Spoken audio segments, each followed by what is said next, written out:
Friends, social লাইফে আমরা কিছু প্রবলেমস ফেস করে থাকি, তাই নিয়ে এবারে আপনাদের জন্য থাকছে রিলেশন এটিকেট টিপস।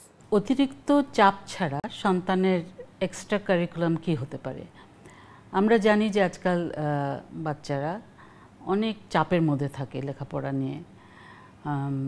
টিউশন নিতে হয়, টিউটরের কাছে যায়, তারপর বাসায় এসে স্কুলের হোমওয়ার্কগুলো করে। কিন্তু আমরা এটাও জানি যে এটা একটা বাচ্চার জন্য মোটেও ভালো না যে সে শুধু লেখাপড়া নিয়েই থাকছে। আবার অনেকে বাবা মারা ভাবে যে লেখাপড়াটা এত চাপ, আবার এটার উপর আরেকটা চাপ দেব বাচ্চাকে, এটা তো ওর জন্য আরও কষ্টকর হবে। আসলে এক্সট্রা কারিকুলার যখন আমরা বলি তখন আমরা সেটাই মিন করি বা সেটাই হওয়া উচিত যেটা বাচ্চা খুব পছন্দ করে করতে।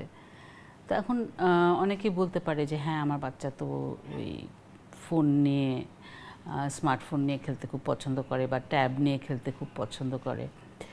এটা আমার মনে হয় এটা খুব ভালো অভ্যেস না, মানে সবাই বলে। কারণ একটা বাচ্চা তখন কি করে যে সে একটা স্ক্রিনের সাথে একটা তার সম্পর্ক তৈরি হয়, মানুষের সাথে সে সম্পর্ক তৈরি করতে সক্ষম হয় না, আর বড় হয়েও পারে না সেই সম্পর্কটা তৈরি করতে।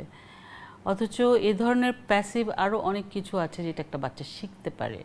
যেমন বই পড়াতে যদি তাকে আগ্রহী করে তোলা যায় তাহলে সেটা খুব ভালো, কারণ সে বই যখন পড়ে সে তখন অনেক কিছু ইম্যাজিন করে।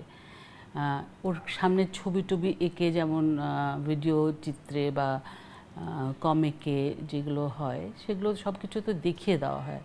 ওর ভাবের জায়গাটা বা ওর কল্পনার জায়গাটাকে আর দেখা হয় না। তো বই পড়াটা খুবই সুন্দর একটা অভ্যেস। আমি মনে করি বই পড়ার অভ্যেসটা বাচ্চাদের মধ্যে তৈরি করলে খুব ভালো।